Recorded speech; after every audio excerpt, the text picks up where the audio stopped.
Kembali begitu bersyukur bisa datang untuk menyampaikan firman Tuhan. Dan sore hari ini tema firman Tuhan adalah mengenai ajaran sesat yang berhubungan dengan kesatuan hipostatik daripada Tuhan kita Yesus Kristus.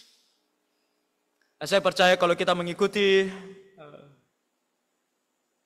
ibadah kebaktian sore di bulan ini, kita membahas tentang hipostatik, kesatuan hipostatik Kristus.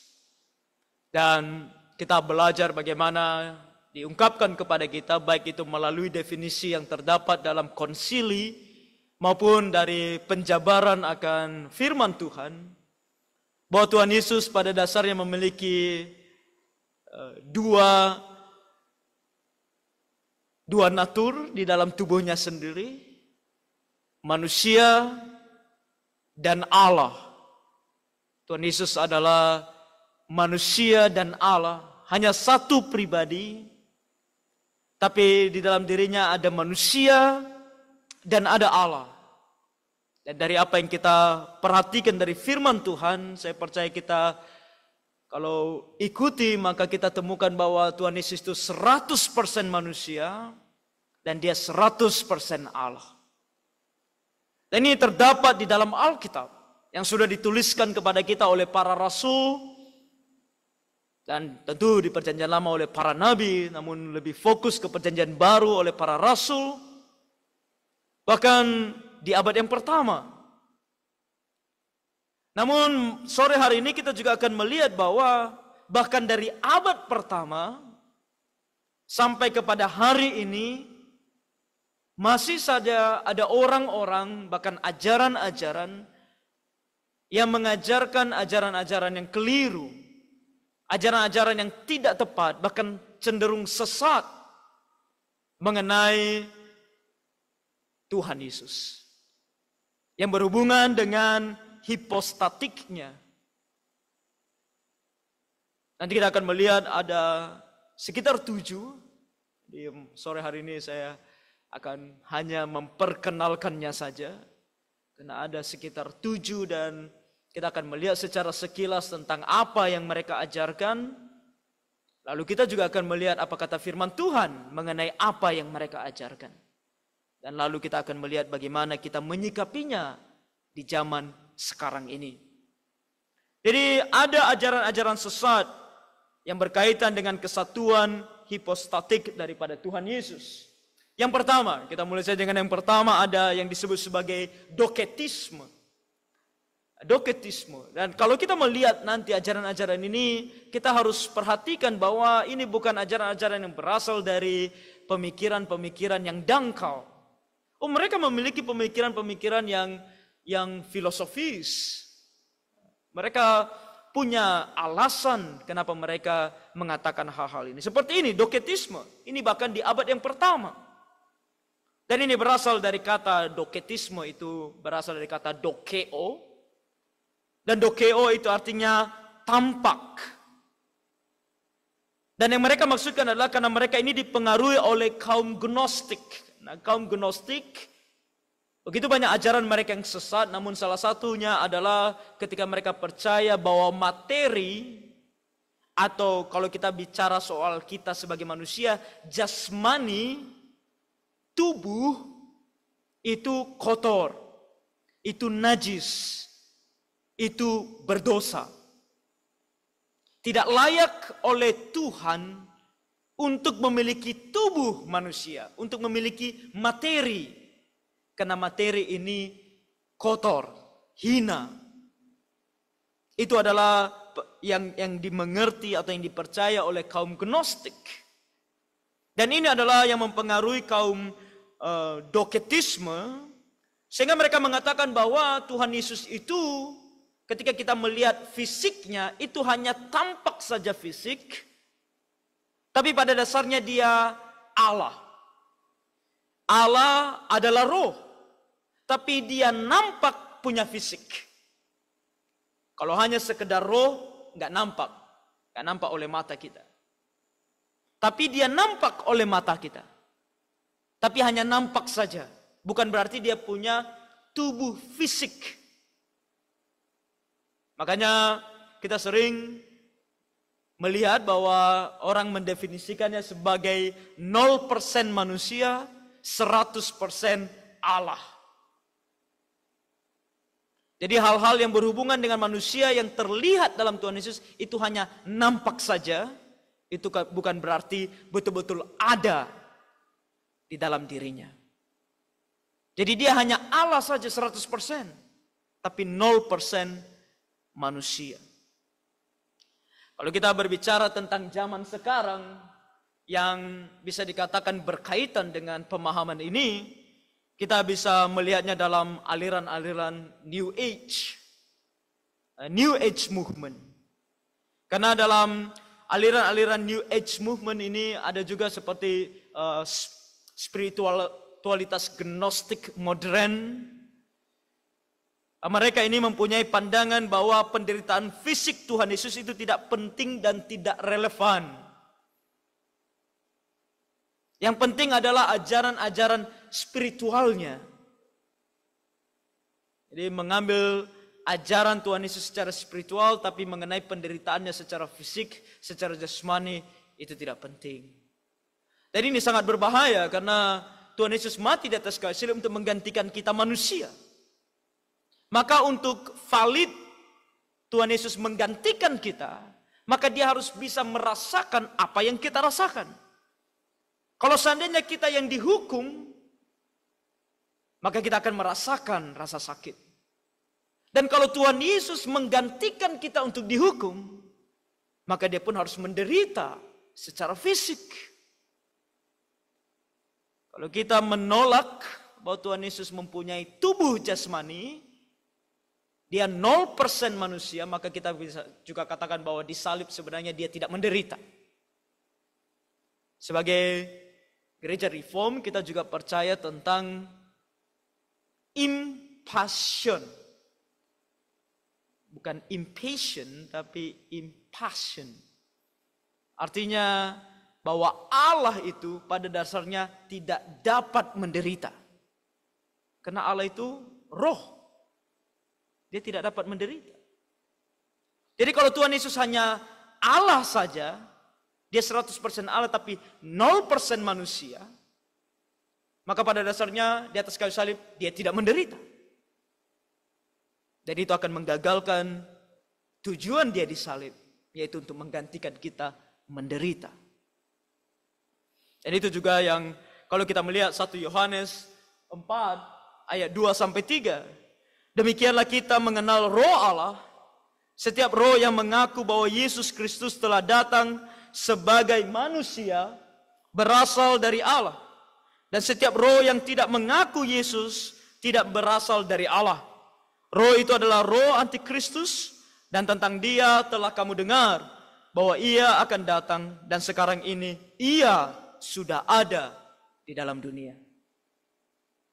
Roh siapapun orang yang tidak mengakui bahwa Tuhan Yesus sudah datang sebagai manusia, itu bukan roh yang datang dari Allah. Itu adalah roh yang datang dari antikristus. Itu adalah roh antikristus sendiri. Jadi pandangan doketisme ini adalah pandangan yang sesat. Karena mereka tidak mengakui bahwa Tuhan Yesus adalah Allah yang menjelma, yang datang sebagai manusia seutuhnya. 100% manusia. Mereka bilang 0% manusia. Kita lanjut. Ada yang kedua. Yang kedua namanya Ebionit. Ebionit. Dan ini berasal dari abad pertama sampai keempat. Kaum Ebionit atau Ebionite. Dan mereka Ebionit ini pada dasarnya memiliki pandangan adopsinisme. Dari kata ini mungkin kita bisa menangkap tentang adopsi. Dan kalau kita buat presentasinya, maka ini kebalikan dari doketisme. Yaitu mereka berkata bahwa Tuhan Yesus itu pada dasarnya 100% manusia, tapi 0% Allah. Dan itu maksudnya adalah bahwa Tuhan Yesus lahir ke dalam dunia sebagai manusia, seutuhnya. Sama seperti kita. Dia lahir sebagai manusia, namun kemudian dia diadopsi oleh Tuhan. Dia diadopsi oleh Tuhan menjadi anaknya Tuhan. Makanya dia disebut sebagai anak Allah. Tapi pada dasarnya dia tidak mempunyai keilahian. Dia bukan Allah, dia manusia yang sama seperti kita. Di dalam dunia modern sekarang maka kita temukan kaum-kaum seperti unitarianisme dan juga kaum-kaum teologi liberal yang menolak keilahian Tuhan Yesus. Mereka tidak bisa menerima bahwa Allah menjelma menjadi manusia, itu tidak masuk akal. Bahkan seperti kaum-kaum teologi liberal ini cenderung menolak segala mujizat Tuhan Yesus. Tidak masuk akal bagi mereka. Oleh karena itu tidak mungkin benar. Di zaman itu, abad pertama sampai abad keempat, ada para hamba Tuhan, bapak-bapak gereja, bahkan seperti Irenaeus dan kawan-kawan menentang ajaran seperti ini. Tuhan Yesus, mereka katakan 100% manusia saja. Dia tidak ada keilahiannya sama sekali. 0% Allah. Dan kalau kita melihat firman Tuhan, jelas dalam Yohanes 8 ayat 58 dikatakan, kata Yesus kepada mereka, aku berkata kepadamu, sesungguhnya sebelum Abraham jadi, aku telah ada. Kalau mereka bilang bahwa Tuhan Yesus lahir sebagai manusia, lalu diadopsi sebagai Allah, Tuhan Yesus bilang, bahkan sebelum aku lahir, aku sudah ada. Bahkan jauh sebelum aku lahir. Yaitu bahkan sebelum Abraham ada, aku sudah ada. Jadi jelas dari apa yang dikatakan oleh kaum Ebionit, tidak sesuai dengan apa yang dikatakan oleh firman Tuhan mengenai Tuhan Yesus sendiri. Tuhan Yesus 100% Allah, tidak mungkin 0% Allah. Dan ini sedikit mirip dengan ajaran yang ketiga, ada namanya Arianisme. Arianisme. Dan Arianisme itu berasal dari abad keempat dan itu oleh seorang yang bernama Arius. Diajarkan, diperkenalkan oleh Arius, seorang penatua di Alexandria. Dan dia bicara tentang Tuhan Yesus itu 100% manusia. Bagaimana dengan keilahiannya? Oh, dia tidak bilang 0%. Kita bisa katakan dia bilang 50%. Nah, kenapa 50% keilahiannya? Itu karena bagi Arianisme, walaupun mereka percaya bahwa Tuhan Yesus itu pada dasarnya manusia saja, lalu juga dijadikan Allah, tapi berbeda dengan Ebionit. Perbedaannya adalah Tuhan Yesus itu sudah ada sebelum dia lahir. Kalau Ebionit tadi kan tak ada dia sebelum dia lahir. Tapi kalau bagi Arianisme, dia sudah ada sebelum dia lahir. Tapi dia ada pun bukan sebagai Allah, tapi sebagai ciptaan Allah yang pertama. Jadi klaim Tuhan Yesus bahwa dia ada sebelum Abraham, mereka percaya, oh ya memang Tuhan Yesus ada sebelum Abraham ada. Tapi dia bukan Allah. Dia adalah ciptaan daripada Allah.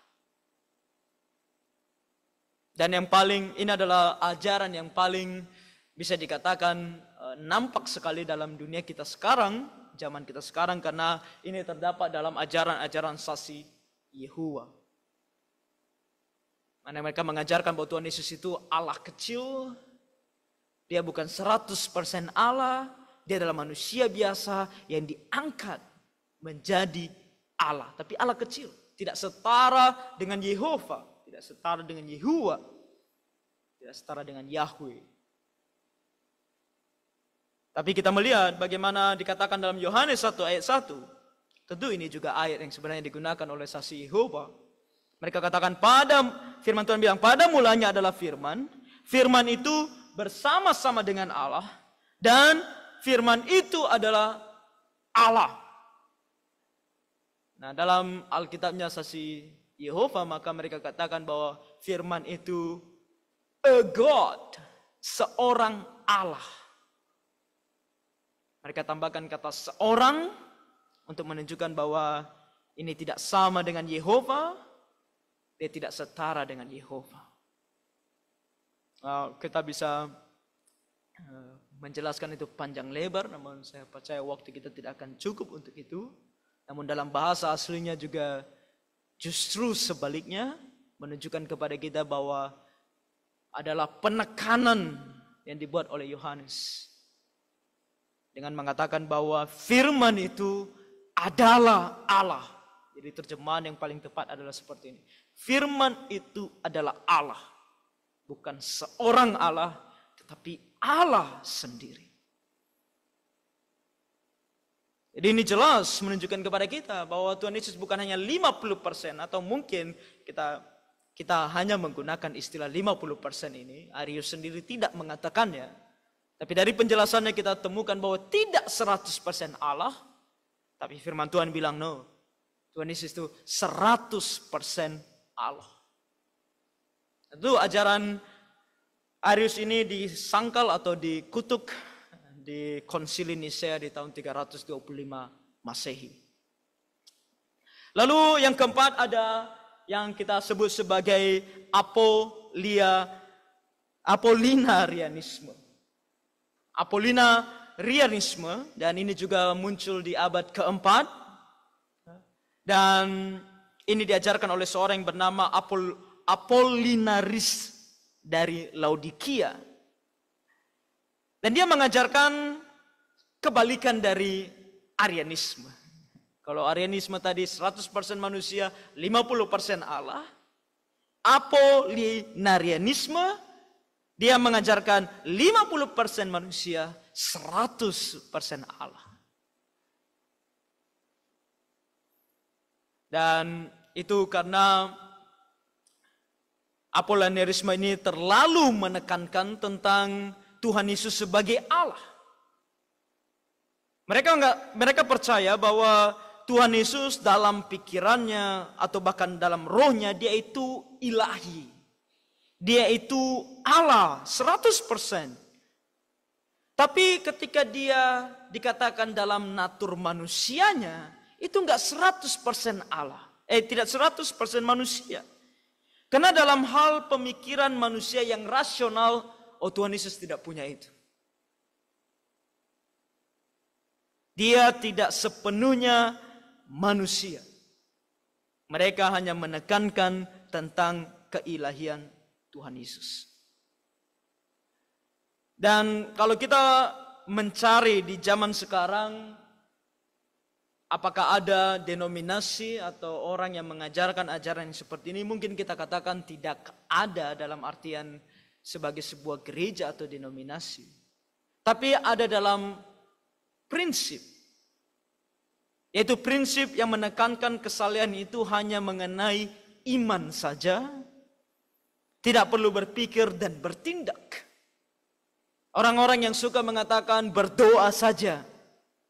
Kalau kamu sakit, berdoa saja. Tuhan akan sembuhkan. Sama seperti Tuhan Yesus. Tuhan Yesus ketika dia hidup dalam dunia, dia tidak terlalu memikirkan hal-hal logis sebagai bagian dia sebagai manusia.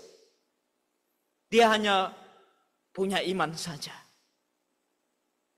Dia hanya melakukan apa yang dikehendaki oleh Bapa saja.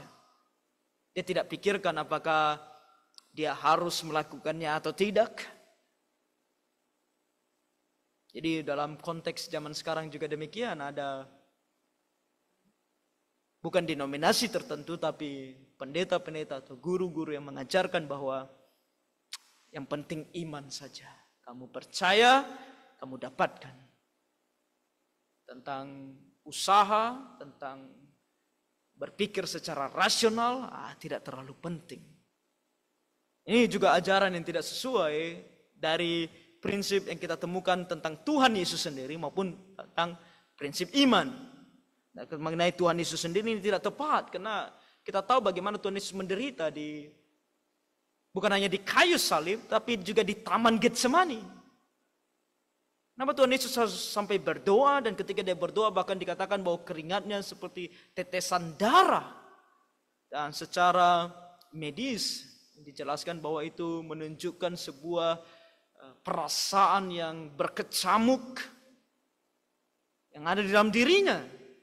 Artinya dia memikirkannya, bahkan dia mengatakan kepada Tuhan, kalau boleh cawan ini berlalu daripadaku ya. Jadi dia berpikir secara manusiawi. Dia bukan hanya 50% manusia. Dia manusia seutuhnya. Dalam kitab Ibrani dikatakan apa yang kita rasakan, dia pun rasakan. Ibrani 2 ayat 17.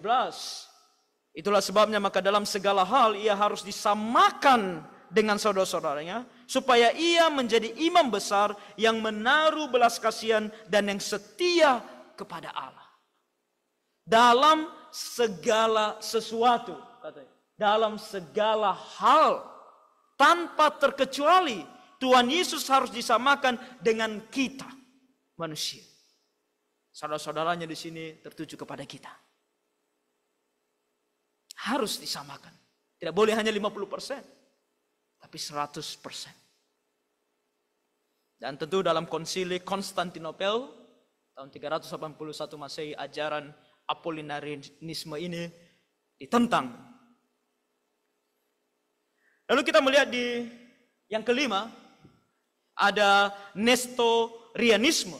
Dan Nestorianisme ini di abad kelima oleh seorang yang bernama Nestorius. Dan dia adalah seorang patriark di Konstantinopel. Kita melihat bagaimana ada konsili di Konstantinopel, tapi ada juga orang-orang yang mengajarkan kesesatan di Konstantinopel. Dan dia mengajarkan apa? Kedengaran baik, tapi masih belum baik. Karena dia ajarkan tentang Tuhan Yesus itu 100% manusia dan juga 100% Allah. Kedengaran seperti apa yang kita percaya. Namun dia katakan, ini adalah dua pribadi yang terpisah. 100% manusia, 100% Allah, tapi terpisah. Terpisah, dia tidak satu. Dan itu karena mereka mau membedakan mana kodrat ilahi, mana kodrat manusiawi Tuhan Yesus. Dan untuk bisa membedakannya, mereka harus terpisah. Dua pribadi ini, pribadi ilahi dan pribadi manusianya, itu tinggal dalam satu tubuh. Semacam sebuah persekutuan moral. Mereka katakan bahwa pada dasarnya Maria ketika dia mengandung Tuhan Yesus, yang dia kandung itu bukan Allah, dia bukan pembawa Allah. Ada istilahnya yang disebut sebagai Theotokos, yang mengandung Allah. Tapi mereka bilang dia hanya mengandung Kristus. Mereka bilang Kristotokos. Allahnya di mana? Kapan Allahnya bercampur dengan manusianya? Ini sesuatu juga yang sulit dijelaskan. Tapi pada dasarnya waktu Maria melahirkan Tuhan Yesus, dia hanya melahirkan kodrat manusiawinya saja. Bukan kodrat ilahinya. Jadi setelah lahir baru keilahiannya bergabung dengan kemanusiaannya.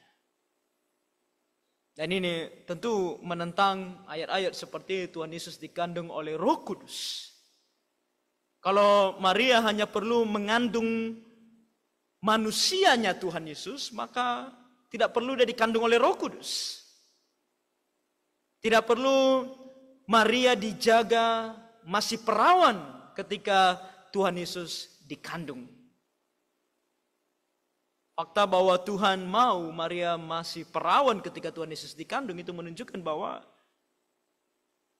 Tuhan mau bukan hanya kemanusiaannya yang terdapat di dalam kandungan Maria, tapi Allah sendiri lahir sebagai manusia.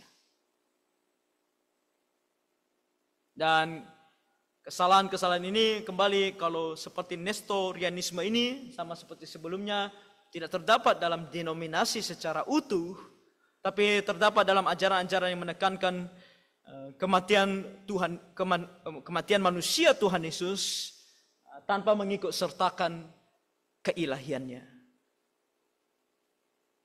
Mereka hanya condong kepada penderitaannya saja. Dan tidak mau mengatakan bahwa yang mati adalah Allah sendiri. Dan ini tentu tidak baik. Selain kita lihat dalam 1 Korintus 2 ayat 8 dikatakan tidak ada dari penguasa dunia ini yang mengenalnya. Sebab kalau sekiranya mereka mengenalnya, mereka tidak menyalibkan Tuhan. Jadi Rasul Paulus menggunakan ini, menyalibkan Tuhan yang mulia. Jadi yang disalibkan itu bukan hanya manusia Tuhan Yesus, tapi dia adalah Tuhan yang mulia yang disalibkan. Dan dalam Galatia 4 ayat 4 dikatakan, tetapi setelah genap waktunya, maka Allah mengutus anaknya yang lahir dari seorang perempuan dan takluk kepada hukum Taurat. Jadi ketika Tuhan Yesus lahir, dia sudah disebut sebagai anaknya, anak Allah. Maka Allah mengutus anaknya yang lahir dari seorang perempuan. Tidak ada perbedaan. Sebelum dan sesudah dia lahir tidak ada perbedaan. Dia tetap 100% Allah, 100% manusia. Dan tentu dalam konsili di Efesus tahun 431 Masehi, ajaran ini ditentang. Yang keenam, ada Eutychians oleh seorang bernama Eutychus, seorang biarawan dari Konstantinopel di abad ke-5, dan dia mengajarkan tentang monofisitisme. Nah, apa ini monofisitisme? Monofisitisme artinya 50% Allah, 50% manusia. Ini adalah percampuran. Ingat konsili Chalcedon tanpa pencampuran, kan? Itu yang kita percaya. Tapi mereka berkata enggak, ini pencampuran. 50% manusia, 50% Allah. Jadi Tuhan Yesus setelah inkarnasinya ada kodrat Kristus melebur dengan satu kodrat yang baru. Kodrat manusianya melebur dengan kodrat keilahiannya dan menjadi sosok yang baru, yang mereka sebut sebagai sosok yang ketiga. Dalam istilah lainnya adalah tertium quid. Jadi sosok yang ketiga, kodrat yang ketiga, yang merupakan campuran ilahi manusiawi. Disebut sebagai monofisitisme karena mono artinya satu, fisis artinya kodrat. Jadi bukan dua kodrat. Bukan 100% manusia, 100% Allah. Satu kodrat. Dan satu kodrat ini 100% karena dicampur dia. 50% manusia, 50% Allah. Dan ini tidak tepat. Karena kalau hanya 50% manusia dan hanya 50% Allah, berarti dia bukan manusia sejati dan dia bukan bukan Allah sejati. Ingat kembali bahwa Tuhan Yesus itu adalah sepenuhnya Allah. Ingat kembali tadi juga dalam Ibrani dikatakan bahwa dia harus menjadi sama seperti kita manusia dalam segala hal. Harus 100%, tak boleh hanya 50%. Harus 100%. Dan di zaman sekarang, kita tidak menemukan secara eksplisit orang mengajarkan 50% manusia, 50% Allah bergabung. Tapi ada satu hal yang saya mau kita perhatikan, yaitu ada yang disebut sebagai Word of Faith Movement. Dan Word of Faith Movement ini adalah pada dasarnya ajaran-ajaran mengatakan bahwa mulut kita punya kuasa.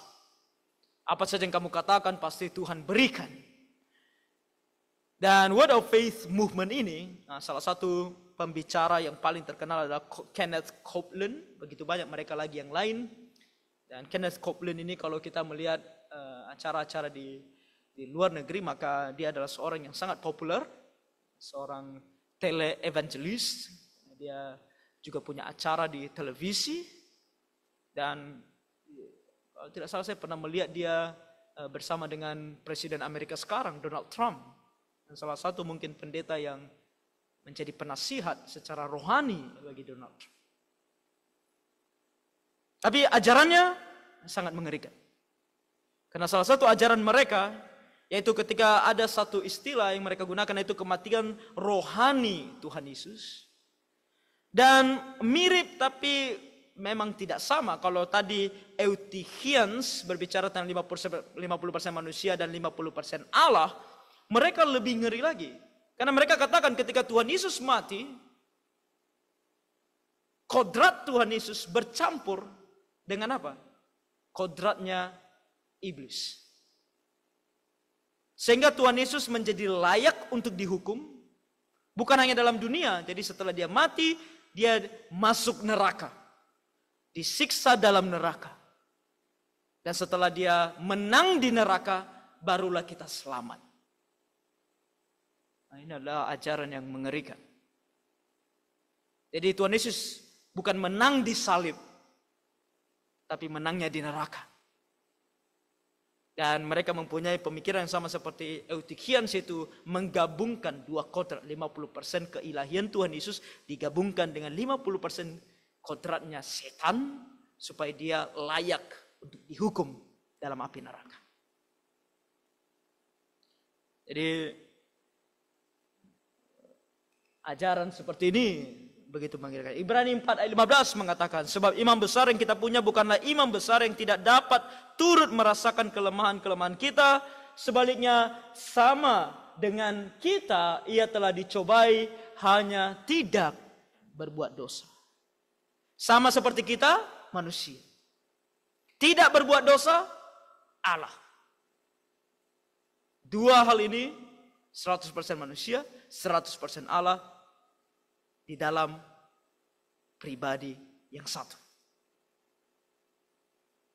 Kalau dia hanya 50% Allah, berarti dia tidak sepenuhnya Allah. Dia tidak bisa disebut sebagai tidak berdosa sama sekali. Dan terakhir, modalisme. Nah, modalisme abad ketiga oleh Sabellius. Nah, sebenarnya ini lebih kepada ajaran Allah Tritunggal, tetapi berkaitan juga dengan natur Tuhan Yesus, kodrat daripada Tuhan Yesus. Karena di dalam ajaran keesaan, yaitu Bapa, Anak, dan Roh Kudus adalah satu pribadi. Allah Tritunggal itu tiga pribadi tetapi satu Allah. Tapi modalisme, Sabellius mengatakan bahwa satu pribadi tapi mempunyai tiga nama yang berbeda. Bapa, Anak, dan Roh Kudus. Jadi mereka katakan bahkan ketika disalib, Bapa disalib. Bukan hanya mereka sebut bahwa Tuhan Yesus disalib, tetapi Bapa juga disalib. Nah, dalam teologi reform gereja kita tidak percaya bahwa Bapa disalib. Kita percaya tentang Tuhan Yesus disalib. Anak yang disalib. Karena kita berbicara tentang fungsi yang berbeda. Tiga pribadi, satu Allah, tidak dapat dipisahkan tapi dapat dibedakan. Dalam fungsinya mereka berbeda. Jadi kalau kita berbicara tentang penyaliban, yang disalib itu Tuhan Yesus. Tapi mereka katakan tidak, Bapa disalib. Karena mereka satu. Dan ini menghancurkan peran daripada Tuhan Yesus sebagai pengantara yang unik antara Allah Bapa dan manusia. Tuhan Yesus memiliki kodrat 100% Allah, 100% manusialah yang harusnya dikatakan menderita dan mati di atas kayu salib. Bukan Bapa. Bapa tidak bisa disebut sebagai yang mati di atas kayu salib. Karena Bapa selalu disebutkan dalam firman Tuhan sebagai roh. Dia tidak menjelma menjadi manusia. Yang menjelma menjadi manusia adalah Tuhan Yesus. Dan ini juga sesuatu yang dekat dengan kita karena terdapat dalam ajaran-ajaran keesaan. Beberapa waktu yang lalu ketika kita membahas tentang Allah Tritunggal, ini adalah sesuatu hal yang kita bahas juga. The oneness, keesaan, terdapat dalam gereja-gereja karismatik dan lebih-lebih Pentakosta, bahkan di Indonesia. Jadi ini adalah 7 ajaran-ajaran tersebut. Dan kalau kita melihat 1 Yohanes 5 ayat 7 dikatakan, sebab ada 3 yang memberi kesaksian dalam surga, di dalam surga, Bapa, Firman, dan Roh Kudus, dan ketiganya adalah satu. Jadi jelas 3 pribadi ini satu memang, tapi mereka 3 pribadi yang berbeda. Setelah kita melihat 7 ini, apa yang akan kita lakukan? Pertanyaannya. Sering sekali ketika kita mengungkapkan tentang ajaran yang salah, ajaran yang sesat, banyak orang berpikir bahwa kita hanya sekedar menunjuk saja. Oh, ini salah, ini salah. Tentu bukan itu tujuannya. Tentu kita mau orang tahu bahwa itu salah. Tapi ada juga tujuan lain yang lebih penting. Oleh karena itu saya kembali mau membacakan kepada kita Titus 2 ayat 12-13 tadi.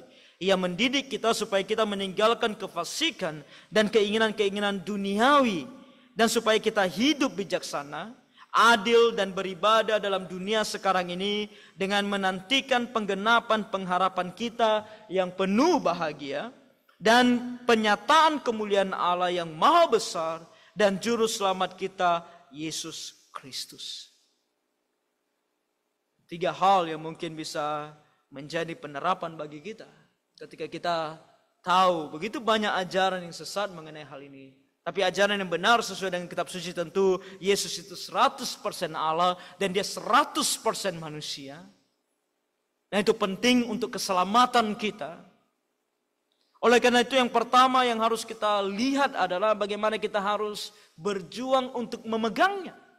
Doktrin ajaran yang benar ini harus dipegang.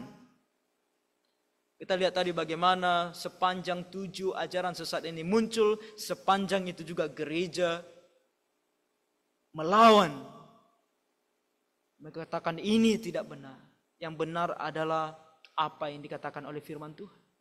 Di zaman sekarang juga sama, terlebih dengan begitu banyaknya sosial media sekarang yang menampilkan begitu banyak ajaran-ajaran yang tidak benar, juga yang berhubungan tentang pribadi Tuhan Yesus. Maka kita sebagai umat Tuhan harus juga militan. Kita juga harus mau untuk memegang teguh ajaran yang benar. Dan itu juga sekalian mendorong kita untuk mau belajar firman Tuhan, belajar doktrin, supaya kita bisa memegang teguh doktrin yang benar. Harus pegang doktrin yang benar. Dan doktrin atau ajaran tentang Tuhan Yesus ini harus bisa juga mengubah kita. Kalau tadi di ayat 12 dikatakan, ia mendidik kita supaya kita meninggalkan kefasikan dan keinginan-keinginan duniawi, dan supaya kita hidup bijaksana, adil dan beribadah di dalam dunia sekarang ini. Segala ajaran, bahkan termasuk ini, harus mengubah kita. Mengenal bahwa Tuhan Yesus adalah 100% manusia. Artinya apa? Dia 100% menderita bagi kita. Dia tidak sembunyi di balik 100% Allah dan 0% manusia. Dia tidak pura-pura sakit ketika dia disalib. Dia betul-betul merasakan rasa sakit itu. Dan itu harus mengubah kita. Kalau Tuhan Yesus sudah begitu menderita bagiku, dia 100% manusia dan begitu menderita bagiku, aku harus rela menderita baginya. Aku harus hidup baginya, aku harus melayani dia, aku harus mengasihi dia. Dan mengenai dia 100% Allah itu harus mengubah hidup kita. Dia adalah 100% Allah. Artinya bahwa dia adalah Allah yang maha kuasa. Dia adalah raja di atas segala raja. Aku harus takut akan dia. Waktu camp kemarin saya temukan pengertian takut akan Allah yang saya rasa paling sederhana, paling simple. Itu takut akan Allah adalah sebuah perasaan, sebuah sikap, sebuah keinginan untuk menaati Allah. untuk berada di bawah otoritas Allah. Kita tahu Tuhan Yesus itu 100% Allah, maka aku mau taat kepadanya. Aku mau berada di bawah otoritasnya. Apapun yang dia katakan, ya dan amin. Apa yang dia larang, aku harus jauhi. Kita harus berubah. Ketika kita sudah tahu Tuhan Yesus 100% manusia dan 100% Allah. Dan tentu yang terakhir ini adalah satu hal yang hanya kita orang Kristen punya. Ajaran mengenai Tuhan Yesus 100% manusia dan 100% Allah harusnya memberikan kita harapan. Kita hidup di dalam pengharapan. Dia 100% manusia berarti valid. Ketika dia mati bagiku, dia betul-betul menggantikanku. Karena aku ini manusia, dia mati sebagai manusia. Itu betul menggantikanku. Berarti aku selamat. Aku betul-betul sudah digantikan. Berarti aku bisa ke surga. Dan dia 100% manusia. Itu artinya apa? 100% Allah, itu artinya apa? Dia naik ke surga. Dia sediakan tempat bagiku. Dia berkuasa di sana. Dia yang punya surga.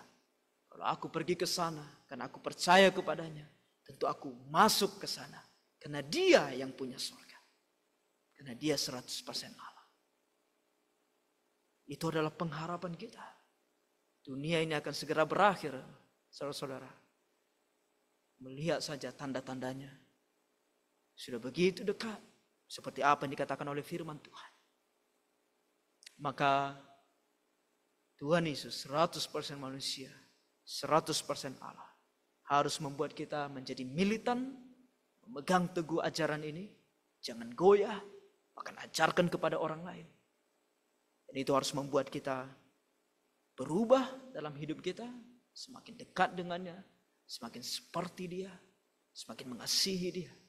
Dan tentu hidup di dalam pengharapan yang pasti, menunggu waktu menjelang kedatangannya, atau mungkin kita yang duluan ke sorga bertemu dengan dia. Kiranya Tuhan menolong kita. Mari kita berdoa. Tuhan Bapa Surgawi, kami bersyukur karena firman-Mu menyingkapkan kepada kami bahkan siapa Tuhan Yesus sesungguhnya. Di samping begitu banyak ajaran sesat yang bahkan muncul dari abad pertama sesaat setelah Tuhan Yesus naik ke surga. Sampai kepada hari ini terus berlanjut. Iblis tidak pernah berhenti. Dia tidak pernah beristirahat untuk mau mengecoh bahkan menyesatkan kami. Dan kami bersyukur untuk firman-Mu Tuhan. Bahkan sepanjang bulan ini kami mempelajari sungguh Tuhan Yesus adalah 100% manusia. Dan di saat yang sama 100% Allah. Dan itu memberikan kepada kami pengharapan yang pasti. Bahwa Tuhan Yesus sungguh telah menjadi juru selamat pribadi kami. Oleh karena itu Tuhan, kuatkan, teguhkan iman kami untuk memegang ajaran ini. Dan tolong kami Tuhan untuk hidup di dalamnya. Sehingga kami boleh berubah semakin hari semakin mengasihi Engkau. Dan semakin bersuka cita di dalam pengharapan yang kami miliki di dalam Engkau. Terima kasih Tuhan, ampuni kami dari segala dosa pelanggaran kami. Kami berdoa dan bersyukur dalam nama Tuhan kami Yesus Kristus. Amin.